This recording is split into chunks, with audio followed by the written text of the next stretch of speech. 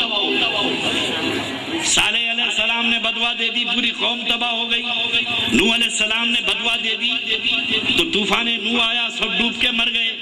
ہر پیغمبر کو اختیار ہے کہ وہ بدوا کرے اور قوم کو ہلاک کر دے, مگر یہ تو رحمت للعالمین ہے. سبحان اللہ. زخمی ہو گئے, خونم خون ہو گئے, بے-ڈھال ہو کے بیٹھے ہیں, چلنا نہیں آتا میرے آقا کو. ایسے وقت میں صدیق اکبر نے کہا کہ یا رسول اللہ ادعو علی المشرکین, اب سرکار بہت ہو چکا, اب ہاتھ اٹھائیے اور ان کے لیے بربادی کے لیے دعا کر دیجئے, یہ ہلاک ہو جائیں, تباہ ہو جائیں. اس وقت بھی میرے آقا صدیق اکبر کو دیکھ کے کہتے ہیں کہ ابا بکر انما بعثت رحمتا لم ابعث لانا, اے ابو بکر میں رحمت بنا کر بھیجا گیا ہوں, میں بدوا دینے کے لیے نہیں آیا ہوں.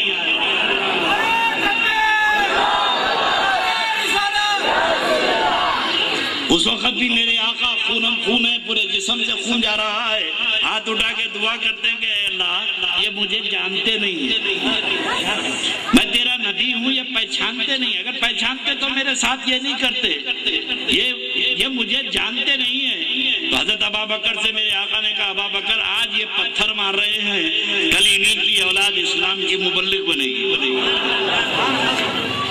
تو اب یہ جو اسلام ہم تک پہنچا, قربانیاں تو سب کی بعد میں ہیں, پہلے نبی اور نبی کے گھرانے نے جو قربانی دی ہے, پہلے گھر والے قربانی دینا ہے.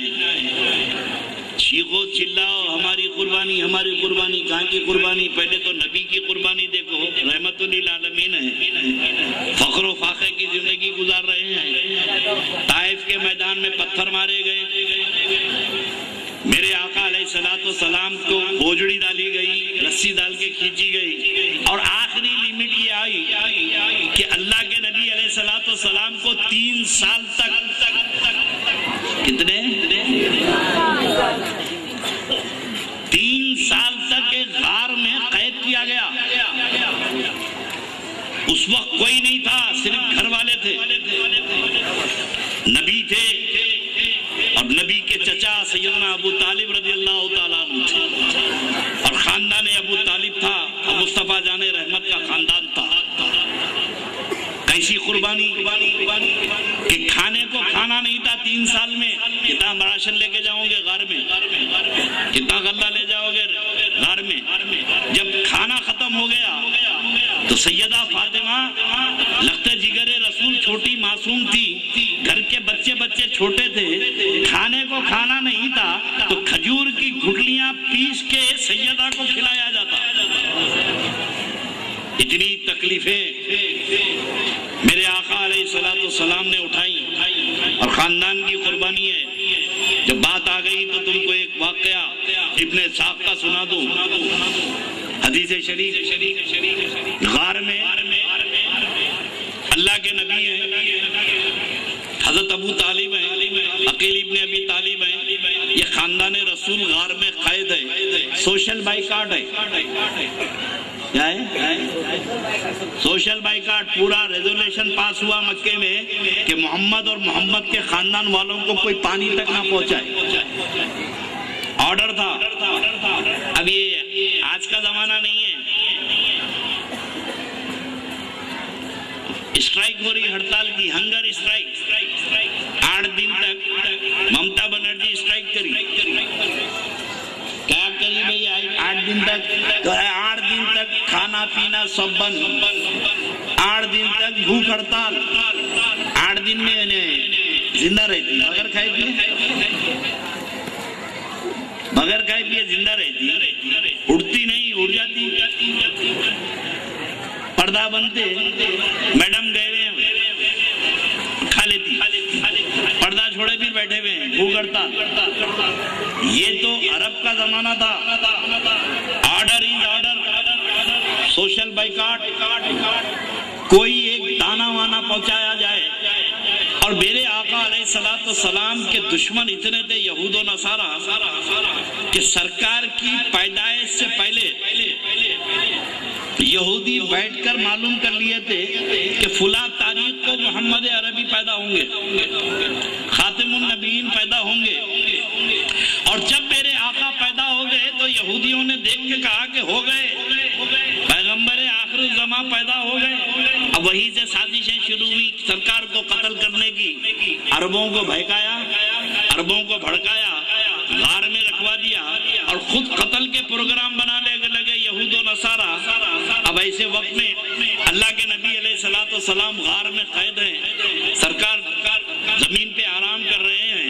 ابن اسحاق رضی اللہ تعالیٰ عنہ جو تابعی ہیں اور ہزاروں صحابہ کے شاگرد ہیں، اور حدیث کی سب سے پہلی کتاب ہے وہ مغازی، جنگوں کے غزوات میں اس سے پہلے امام بخاری، امام مسلم کے دادا پردادا بھی پیدا نہیں ہوئے تھے جب ابن اسحاق نے حدیث کی کتاب لکھی ہے۔ ان کی سات پوچھ بھی پیدا نہیں ہوئی تھی امام بخاری کی، اس وقت ابن اسحاق نے مغازی لکھا ہے پورے غزوات کا حضور کے، اور ان اکیلے نہیں تھے، وہ 40 صحابہ ان کے ساتھ لکھنے کے لیے تھے، اور ایک ایک جنگ کے واقعات لکھے۔ تو ابن اسحاق لکھتے ہیں کہ جانثاری کیسی تھی خاندان رسول کی، کہ حضور کے چچا حضرت ابو طالب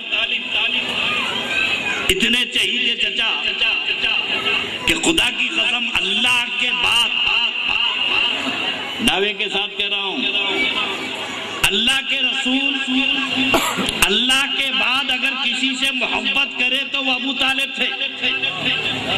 اتنی محبت میرے نبی نے کسی سے نہیں کی جو اپنے چچا ابو طالب سے فرماتے تھے، اور یہ بھی حقیقت ہے کہ حضرت ابو طالب سوائے رسول کے کسی سے محبت نہیں کرتے تھے، اور یہ سمجھ کے نہیں کرتے تھے کہ بھتیجا ہے۔ یہ غلط فہمی میں ہے مولانا لوگ، بھتیجے سے محبت نہیں کرتے تھے، اللہ کے نبی سے محبت کرتے تھے۔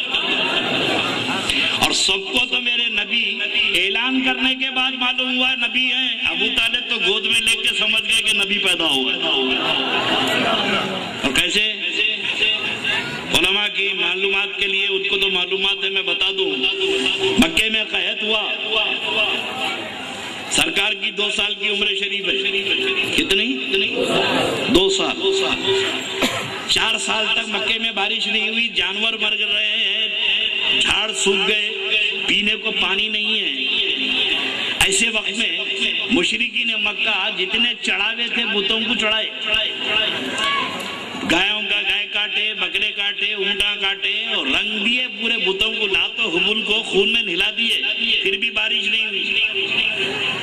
تنگ آ کر سارے مشرکین مکہ حضرت ابو طالب کے پاس آئے۔ سرکار کی کیا عمر تھی جب؟ بولیے 2 سال۔ حضرت ابو طالب کے پاس آئے، بولے ابو طالب سارے چڑھاوے چڑھا کے تھک گئے، ہمارے بوتا کچھ بھی نہیں کر رہی، اب تم اپنے رب کو بول کے بارش کراؤ، کچھ اپنے رب کو بول کے بارش کا انتظام کرو، پوری قوم مر رہی ہے، کچھ کرو پانی کا انتظام۔ توجہ چاہتا ہوں، خاندان بھرا ہوا ہے ابو طالب کا، حضرت عباس موجود ہے، امیر حمزہ موجود ہے، سارا خاندان موجود ہے۔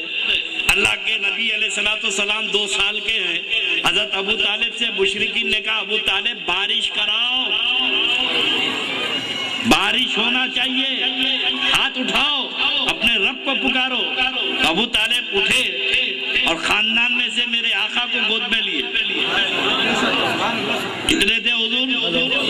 2 سال کے بچے کو گود میں لیے اور لے کے کعبے میں آئے، اور میرے آقا کی پیٹھ پشت انور کعبے پہ لگائی، اور کعبے پہ لگا کے حضرت ابو طالب نے کہا کہ میرے مولا یہ خوبصورت چہرے کا واسطہ دیتا ہوں، اس کے چہرے کے صدقے میں بارش نازل فرما دے۔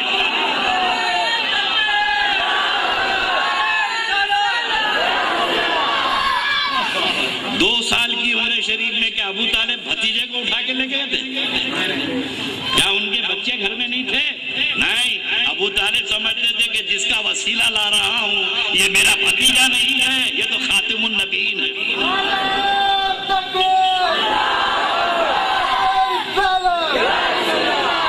2 سال کی عمر شریف میں خاندان کو معلوم ہو گیا تھا، اور سب کو معلوم تھا، ان کو تو معلوم ہے بھی۔ علماء کرام کی توجہ چاہتا ہوں، اللہ کے نبی کی پیدائش سے پہلے یہودیوں کو معلوم حضور آ گئے، عیسائیوں کو معلوم خاتم النبیین پیدا ہو گئے، عرب کے کاہنوں کو معلوم، جادوگروں کو معلوم، اور جن کے گھر میں پیدا ہو رہا ان کو نہیں معلوم، جن کے گھر میں پیدا ہوا انہیں نہیں معلوم۔ اور کیسے معلوم ہے کہ میرے آقا کے آنے سے پہلے جب بات آ گئی تو تمہاری ایمان کے لیے بتا دوں کہ میرے نبی کا چرچا آنے کے بعد نہیں ہے، میرے مصطفیٰ کا چرچا آنے سے پہلے ہے۔ سب کے آنے کے بعد ذکر ہے، آقا کا ذکر آنے سے پہلے ہے۔ ہم تو اس نبی کے کلمہ پڑھ گو ہیں جو آنے سے پہلے دھوم مچایا ہے، اور قیامت تک وہ نبی دھوم مچاتا ہی رہے گا، اور یہ جلنے والے جل کے مر جائیں، مصطفیٰ کا ڈنکا تو بجتا رہے گا۔ میرے آقا علیہ الصلوۃ والسلام حضور کے دادا تھے حضرت عبد المطلب، بولتے ہیں ابراہہ بادشاہ کعبے کو توڑنے کے لیے ہاتھیوں کا لشکر لے کے آیا، یہ بھی واقع بھی یہ پورے حدیث کی کتابوں میں ہے۔ کعبے کو توڑنے کے لیے ہاتھیوں کا لشکر لے کے آیا۔ ابراہہ بادشاہ جو عیسائی بادشاہ تھا، اس کے پاس بڑے ٹرین ہاتھی تھے، اور آدمی کو دیکھتے ان کی آنکھوں میں خون اتر آتا تھا، اور وہ ہاتھیوں کا کام ہے کہ سون میں پکڑنا، پاؤں میں آدمی کو ختم کر دینا، کچل دینا۔ تو وہ ٹرین ہاتھیوں کو چھوڑا، وہ آدمیوں کو قتل کرتے آ رہے ہیں، لڑنے کی ضرورت نہیں، ہاتھی کاپ میں جھل رہے۔ اب یہ لوگ تیر لے کے کس کا مقابلہ کریں گے؟ اب ایک ہاتھی جو اس کا ابراہہ کا بڑا تھا، ہزاروں کو قتل کرتے آ رہا ہے۔ لوگ آگے حضرت عبد المطلب سے بولے کہ سرکار غضب ہو گیا، ہم میں دم نہیں ہے کہ وہ ہاتھیوں کا مقابلہ کریں، اب اٹھیے۔ کس کو بولے؟ حضور کے دادا کو۔ یعنی خاندان رسول کا احترام ہمیشہ تھا۔ آج یہ آل رسول کا احترام کرے نہ کرے، وقت کے مولوی مفتی، مگر خدا کی قسم زمانے جاہلیت کے مشرکین بھی نبی کے خاندان کا احترام کرتے تھے، مشرکین کرتے تھے۔ اب ان کو دیکھو، جس زخام پہ مشرکین تھے اس مقام پہ یہ کلمہ پڑھ کے نہیں پہنچے، دارالعلوم کی سند دے کے اس مقام پہ نہیں پہنچے جو خاندان رسول کا احترام مشرکین مکہ کیا کرتے تھے۔ بولے حضور کے دادا کے پاس آئے تو حضور کے دادا عبد المطلب اٹھے، توجہ اٹھے، اٹھ کے میدان کی جانے لگے، اور ہاتھی آدمیوں کو کچلتا ہوا آ رہا ہے، لاشوں پہ لاشیں گرا رہا ہے، سون میں پکڑا اور آدمی کو پیر کے نیچے کچل دیا، اور یہ میدان میں جا رہے ہیں تو لوگوں کی چیخیں نکل گئی، بولے سرکار یہ ہاتھی کے سامنے مت جائیے۔ اور حضرت عبد المطلب بڑی شان بے نیازی سے ٹہلتے ہوئے ہاتھی کے سامنے پہنچے، ادھر سے ہاتھی آیا، ادھر سے حضرت حضور کے دادا عبد المطلب پہنچے۔ جیسے ہی ہاتھی قریب آیا، آدمیوں کو چھوڑا اور حضرت عبد المطلب کے قدموں پہ سر رکھ دیا۔ حضرت عبد المطلب کے قدموں پہ سر رکھ دیا۔ تو مفسرین و محدثین کہتے ہیں کہ عبد المطلب کے قدموں پہ سر کیوں رکھا؟ تو بولے وہ ہاتھی نور پاک مصطفیٰ کو دیکھ لیا۔ عبد المطلب کے پیشانی میں نور محمدی تھا، تو یہ عقل کے اندر ہاتھی جو خنزیر کی نسل سے ہے، اس کو عبد المطلب کی پیشانی میں نور محمدی نظر آ گیا، وہ قدموں میں سر رکھ دیا۔ حضور کے والد عبداللہ جب راستے سے جاتے تھے، سیدنا عبداللہ، اور آج کل یہ وہابی کہتے ہیں حضور کے والدین مسلمان نہیں تھے، اس میں یہ ڈاکٹر نائک ونائک، نو مسلمان نہیں۔ ابھی اپنے بارے میں بول، تو کیا ہے؟ سیدھا سیدھا بولے بھائی ارے محمد ذاکر ہوتا، ذاکر اللہ ہوتا، ذاکر الدین ہوتا، آتے آتے نائک لے کیا؟ اللہ فرما رہا ہے کہ یا ایھا الذین آمنوا ادخلوا فی السلم کافہ، اے ایمان والے پورے پورے داخل ہو جاؤ۔ تو یہ نائک کا بلا، پہلے پورے آ جا اسلام میں، پھر بعد میں بات کریں گے۔ حضرت حضور کے والدین مسلمان تھے، بولو عبداللہ کس کو کہتے ہیں؟ اللہ کا بندہ، ماشاءاللہ، بولو بھائی کا بندہ، اور آمینہ کا معنی ایمان والی۔ آمینہ کا مطلب ارے اللہ نے پہلے ہی ان کا نام ایمان والی رکھا۔ جن کو اللہ کا بندہ کہا جاتا ہے، جو آمینہ ایمان والی ہے، جب وہ ایمان والی نہیں ہے تو تیری اماں ایمان والی ہے، تیرا باپ اللہ کا بندہ ہے۔ خدا کی قسم میرے رب نے میرے نبی کے والدین کی ایسی حفاظت کی ہے، کسی کا نام ابو جہل ہے، کسی کا نام ابو لہب ہے، مگر میرے آقا کا نام والد کا نام عبداللہ ہے۔ اس دور میں بھی اللہ نے حفاظت فرمائی ہے کہ محبوب تیرے باپ کا نام نہ ابو لہب ہوگا نہ ابو جہل ہوگا، تیرے باپ کا نام تو عبداللہ ہوگا۔ کیا حفاظت ہے! حضرت عبداللہ راستے سے جاتے تھے تو ایک خوبصورت دوشیزہ حسین بچی حضرت عبداللہ کو بار بار پکارتی تھی، عبداللہ میں تم سے شادی کرنا چاہتی ہوں، میں تم سے شادی کرنا، حدیث میں ہے شادی کرنا چاہتی ہوں۔ تو حضرت عبداللہ اتنے شرم و حیا کے تھے کہ نیچے سر کیے چلے جاتے تھے۔ کبھی وہ عورت کو آنکھ اٹھا کے حضرت عبداللہ نے نہیں دیکھا، اور روز حضرت عبداللہ کے انتظار میں کھڑے رہتی تھی، حضور کے والد کے انتظار میں۔ جب سیدہ آمینہ سے شادی ہوئی حضرت عبداللہ کی، شادی کے دوسرے دن حضرت عبداللہ جب راستے سے گزر رہے تھے تو وہ بچی جو برسوں سے حضرت عبداللہ کو تاکتے کھڑے رہتی تھی، گھورتے کھڑے رہتی تھی، حضرت عبداللہ کے چہرے پہ نظر پڑی اور چہرہ پلٹ ڈالی۔ حضرت عبداللہ نے رک کے پوچھا کہ روز مجھے تو گھورتی تھی، روز مجھے پکارتی تھی، آج چہرہ کیوں پلٹ ڈالی؟ تو بولے عبداللہ میں تیرے چہرے کو نہیں دیکھتی تھی، میں تمہارے چہرے کو نہیں دیکھتی تھی، تمہاری پیشانی میں ایک نور چمکتا تھا، وہ نور کو دیکھتی تھی۔ وہ نور آمینہ سے، سیدہ آمینہ سے شادی کیا تو حضرت آمینہ کے پیٹ میں منتقل ہو گیا، اب وہ نور نظر نہیں آیا۔ اب توجہ،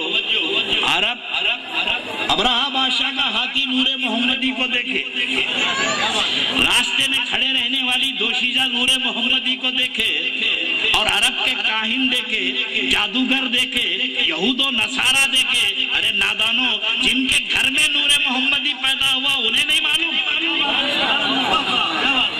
معلوم کہ ہمارے گھر میں مصطفیٰ پیدا ہوا ہے۔ خدا کی قسم حضرت ابو طالب بھتیجے سے محبت نہیں کرتے تھے، خدا کی قسم وہ نبی سے محبت اور نبی سمجھتے تھے، اور نبی سمجھتے تھے تو جانی ساری دیکھیے قربانی، مال دے دینا آسان ہے، جان دینا آسان ہے، اولاد قربان کرنا مشکل ہے۔ اگر جھگڑا فساد ہو بچے کو اندر کر کے خود باہر ہو جاتے ہیں۔ ارے انسان تو انسان یارو، بلی پہ حملہ کرو تو بلی بچوں کو، مرغی بچوں کو بچاتی، مرغی بچے پھر رہے ہیں اور کوئی حملہ کر رہا تو اڑتے چلے جاتی ہے، اپنی جان کی فکر نہیں کرتی، اپنی اولاد کی فکر کرتی ہے بچوں کی۔ یہ فطرت حیوانیت ہے۔ اولاد قربان کر دینا یہ قربانی کی اعلیٰ مثال ہے۔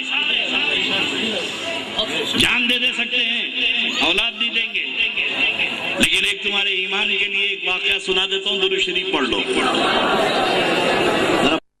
رات کا ایک وقت گزرا، حضرت ابو طالب اٹھ کے بولے محمد وہاں سے اٹھیے۔ حضور اٹھے، چچا جان کیوں اٹھوں؟ بولے پوچھو مت، اٹھو، اٹھ کے وہاں سو جاؤ، عقیل یہاں لیٹو، محمد کی جگہ پہ لیٹو۔ دوسرے دن پھر اٹھ کے پھر حضور سے کہنے لگے بھتیجے محمد آپ اٹھیے، وہاں سے اٹھیے، وہاں لیٹیے۔ دوسرے دن اٹھا دیے، علی یا لیٹو۔ روز سرکار کو جگہ جگہ بدل رہے ہیں اور اپنی اولاد کو وہاں لٹا رہے ہیں۔ 2-4 دن ایسی معاملہ ہوا تو 4 دن کے بعد میرے آقا نے پوچھا چچا جان یہ آدھی رات کو کیا کرتے ہیں آپ؟ مجھے اٹھا کے وہاں سلا دیتے ہیں، کبھی عقیل کو سلاتے، کبھی علی کو سلاتے، یہ کیا قصہ ہے؟ تو بولے میرے بھتیجے یہود و نصارہ تیرے سونے کی جگہ کو معلوم کر لیتے ہیں، غاروں میں سے جھانک کے، مجھے ڈر ہے کہ کہیں تجھے نقصان نہ پہنچا دے، تجھے قتل نہ کر دے، اس لیے میں اپنی اولاد کو سلا دیتا ہوں کہ اگر وہ قتل کرے تو میرے بھتیجے وہ تجھ پہ قربان ہو جائے اور تجھے دھکا لگنا لگے۔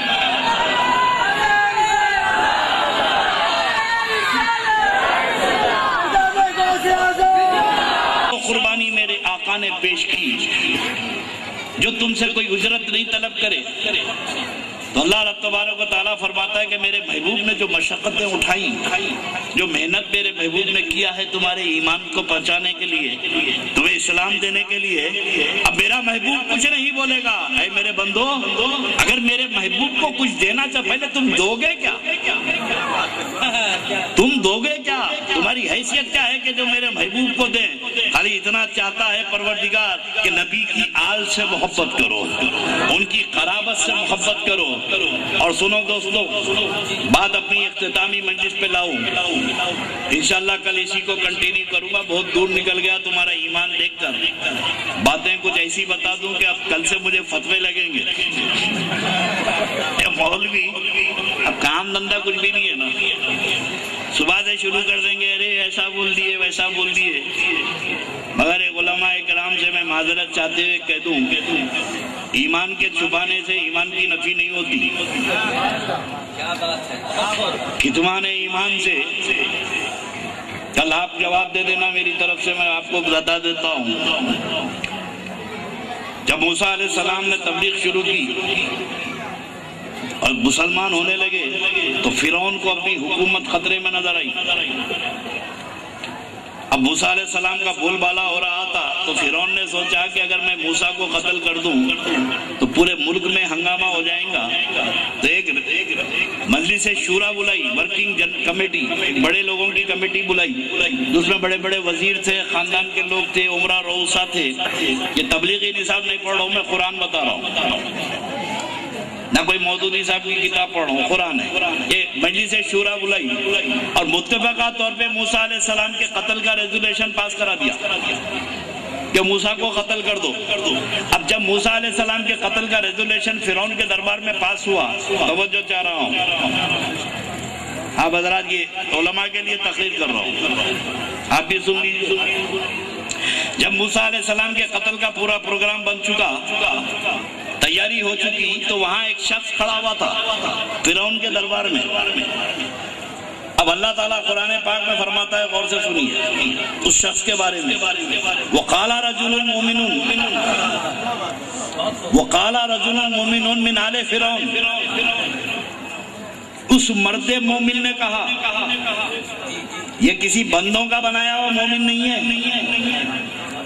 ہم اپنے آپ کو مومن کہہ رہے ہیں، اللہ کے پاس مومن ہے یا نہیں ہے گارنٹی نہیں ہے، لیکن اللہ جس کو مومن بولے وہ تو مومن ہے۔ اب قرآن کہہ رہا ہے کہ وَقَالَ رَجُلٌ مُؤْمِنٌ مِنْ آلِ فِرْعَوْنَ، جو فرعونیوں میں سے تھا، اور یکتم ایمانہ، اپنے ایمان کو چھپایا ہوا تھا، اپنے ایمان کو چھپایا ہوا تھا۔ وَقَالَ رَجُلٌ مُؤْمِنٌ مِنْ آلِ فِرْعَوْنَ یکتم ایمانہ، اپنے ایمان کو چھپایا تھا۔ اس نے کیا کہا، اَتَقْتُلُونَ رَجُلًا أَن يَقُولَ رَبِّيَ اللَّهُ، ارے بھائی موسیٰ کا قصور تو بتاؤ کہ تم لوگ قتل کا پروگرام بنا لیے۔ ارے موسیٰ کرتا کیا ہے؟ یہی تو کہتا ہے کہ اللہ میرا رب ہے، اور کیا قصور ہے موسیٰ کا؟ وہ تو کہتا ہے کہ ربی اللہ، اللہ میرا رب ہے۔ وَقَدْ جَاءَكُم بِالْبَيِّنَاتِ مِن رَبِّكُم، اس کے رب کے پاس کی کچھ نشانیاں بھی اس کے پاس موجود ہے۔ اب توجہ چاہتا ہوں، فرعون کے دربار میں وہ شخص فرعونی بن کے تھا، کافروں میں کافر بن کے تھا، مشرکین میں مشرک بن کے تھا، اور کافر بن کے کافر کی پارٹی میں رہ کے موسیٰ کی پیروی کرا، موسیٰ علیہ السلام کی جان بچانے کے لیے ایمان چھپایا، کلیم اللہ کی جان بچانے کے لیے ایمان چھپایا، اور ایمان چھپا کر موسیٰ کو بچا لیا۔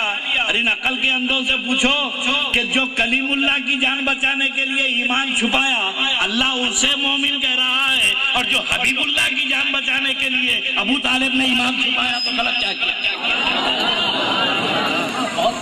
یہ تو ایمان، ابو طالب کا ایمان تو قرآن سے ثابت ہے، ان کا ایمان تو قرآن سے ثابت ہے۔ تو بات عرض کروں کہ بھائی اہل بیت اطہار کی محبت کیوں کریں؟ بات پھر مقصد پہ آ گئی، تم کو کیا ملے گا، کیوں کریں؟ اور یہاں بات محبت کی نہیں ہے،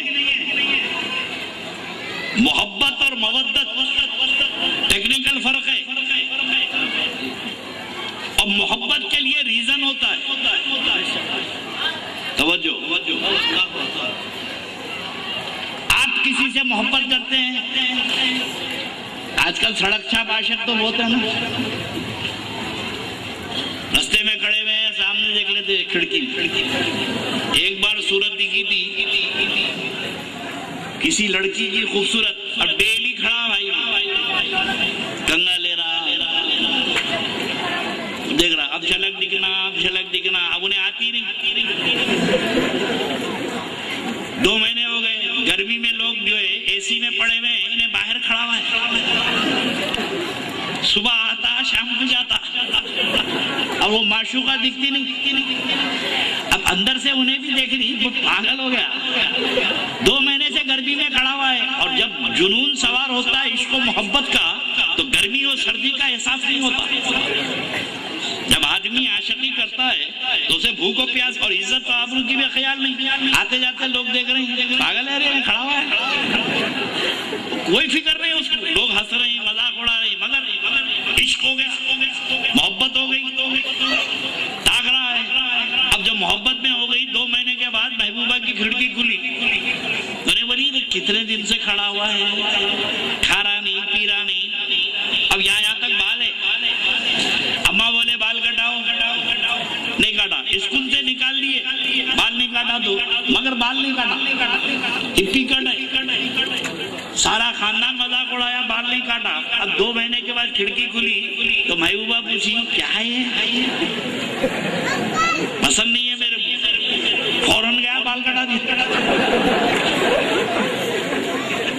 کیا بال کٹا دیا؟ ارے بھائی تیرے بابا بولے کٹاؤ، نہیں کٹایا، اماں بولے، اسکول والے بولے بال نہیں کٹایا، محبوبہ بولی کاٹ دیا۔ اس کے بعد 2-4 دوستوں کے ساتھ کھڑا رہا تو انہیں پکار کے بولی ان لوگوں کے ساتھ مت کھڑے رہو، مجھے پسند نہیں، اب مل رہا نہیں ان سے، دوستوں سے تمہارا ذہن بنا رہا ہوں۔ جب آدمی کو مجازی عشق ہو جاتا ہے، جب مجازی عشق ہو جاتا ہے تو آدمی محبوب کی مرضی پہ کام کرتا ہے، جو محبوب کی مرضی ہے وہ کرتا ہے، اور اللہ کے رسول سے جب محبت ہو جاتی ہے تو وہی کرتا ہے جو رسول چاہتے ہیں، جو وہی چاہتے ہیں، رسول چاہتے ہیں وہی کرتا ہے۔ میرے نبی نے کہا تمہاری زندگی ایسے ہونا چاہیے، اپنی زندگی کو اسی میں ڈھال دیا۔ میرے آقا نے کہا ان کے ساتھ بیٹھو، ان کے ساتھ مت بیٹھو۔ اب سرکار بولے ان کے ساتھ بیٹھو تو بیٹھو، میرے آقا نے کہا کہ میرے دشمنوں کے ساتھ مت بیٹھو۔ اب اگر نبی کے دشمنوں کے ساتھ بیٹھا تو یہ نبی کی محبت کا تقاضا پورا نہیں کر رہا ہے۔ اب تجھے دوستی اس سے ہونا ہے جو محبوب کا محبوب ہے، اور محبوب کا دشمن میرا دشمن۔ تو محبت کے تقاضے ہوتے ہیں۔ مجازی محبت میں آدمی باپ کو گالی دے رہا، راستے میں نہیں ملتے۔ ابھی ناخلق نالائق سے نالائق لونڈا بھی ہو، کو تمہارے باپ گالی دیا تو ملتے ہو، بولو بھائی۔ ایک آدمی تمہارے باپ کو گالیاں دے رہا، تمہارے باپ کی توہین کر رہا، راستے میں مل کے سلام کرتے، چچا السلام علیکم کرتے، بولو بھائی، چندہ نہیں مانگ رہا ہوں۔ باپ کی اماں کی توہین کرنے والے تمہاری بہن کو کوئی چھیڑ دیے راستے میں، کیا بھائی السلام علیکم، بولے شرم نہیں آتی رہے تیری بہن کو چھیڑا نہ، سلام کر رہا۔ میرے دوستو، جب تمہاری ماں بہن کی عزت و آبرو سے کھیلنے والے کو تم سلام نہیں کرتے، جو تمہارے باپ کو گالی دے تم اسے سلام نہیں کرتے، تو یہ کیسی بدنصیبی ہے؟ جو اللہ رسول کی توہین کرے اس کو تم کیسے سلام کرتے؟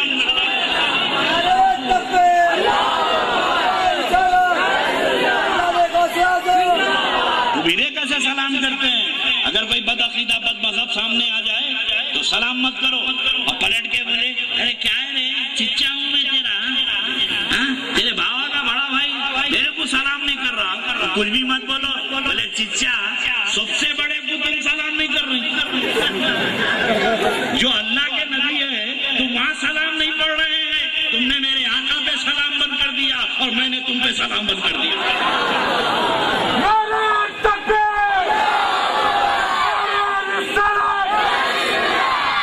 جو نبی کو سلام نہیں پڑھتا وہ میرے سلام کا روادار کیسے ہوگا؟ اب اگر بولے سلام کرو